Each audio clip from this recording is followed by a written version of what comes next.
আমরা যখন স্ট্রিমইয়ার্ডের মাধ্যমে ফেসবুক, ইউটিউব বা অন্য কোনো মাধ্যমে লাইভ করি, সেক্ষেত্রে এই পেজে আসার পূর্বে আমাদের পূর্বেই একটা উইন্ডো চেক করতে হয়, তাই না?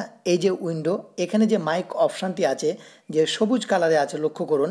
এই সবুজ কালার হয়ে থাকবে এবং সেটি আপ ডাউন করবে, তাহলে বুঝবেন যে আপনার মাইক ঠিক আছে। আর যদি ধূসর কালারের হয়ে থাকে তাহলে আপনার মাইকের সাউন্ড এখনও ঠিক হয়নি।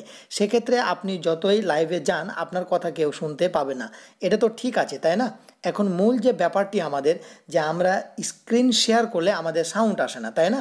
আগে মূল ব্যাপারটি বুঝে নেন, তাহলে আপনার জন্য আরও সহজ হবে। লক্ষ্য করুন, এই যে নিচে শেয়ার লেখা আছে, এর উপরে ক্লিক করার পর শেয়ার স্ক্রিন উইন্ডো, এবার আমরা যে বিষয়টি শেয়ার করতে চাই সেটি সিলেক্ট করে যখন আমরা শেয়ার করি, সঙ্গে সঙ্গে আমাদের এই ক্যানভাসে ওই বিষয়টি চলে আসে। বাট কি হয়, সঙ্গে সঙ্গে আমাদের সাউন্ড অফ হয়ে যায়।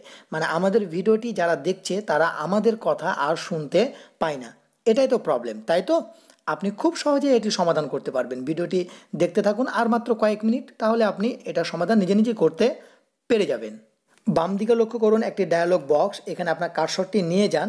নিয়ে গেলে সেখানে অ্যাড টু স্ট্রিম লেখাটি উঠবে, এর উপরে আপনি ক্লিক করুন। ক্লিক করলেই সঙ্গে সঙ্গে আপনার সাউন্ড আপনার ভিউয়ার্সরা শুনতে পাবে। তবে এখানে একটা প্রবলেম হয়ে গেছে, সেটি কি জানেন? আপনি যখন এখানে ক্লিক করেছেন, ক্যানভাসের দিকে লক্ষ্য করুন, এখানে আপনার ছবিটি চলে এসেছে। মানে আপনার স্ক্রিনটি কিছুটা ছোট হয়ে গেছে, অর্থাৎ আপনার ভিউয়ার্সরা আপনাকেও দেখতে পাচ্ছে এবং এই স্ক্রিন কিছুটা ছোট দেখছে। আমি তো ছোট রাখতে চাই না, আমি সম্পূর্ণ ফুল স্ক্রিনে আমার এই স্ক্রিনটি দেখাতে চাই এবং আমার ছবি দেখাতে চাই না, তাই না? এজন্য কি করবেন, নিচে লক্ষ্য করুন, এই যে এখানে একটা ডায়ালগ বক্স আছে, এর কর্নারে একটা ঘর আছে, এখানে আপনি কার্সর নিয়ে আসুন। নিয়ে আসলেই ওপরে দেখতে পাবেন যে ফুল স্ক্রিন লেআউট, তাই না?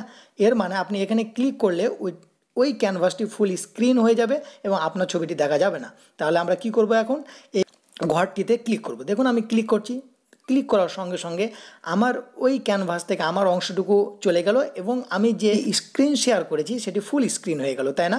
এভাবে আপনি খুব সহজেই সাউন্ড ঠিক করতে পারবেন। আশা করি বিষয়টি আপনি বুঝতে পেরেছেন। ভালো থাকবেন, সুস্থ থাকবেন, লার্ন অন টেক চ্যানেলের সঙ্গে থাকবেন। আল্লাহ হাফেজ, আসসালামু আলাইকুম।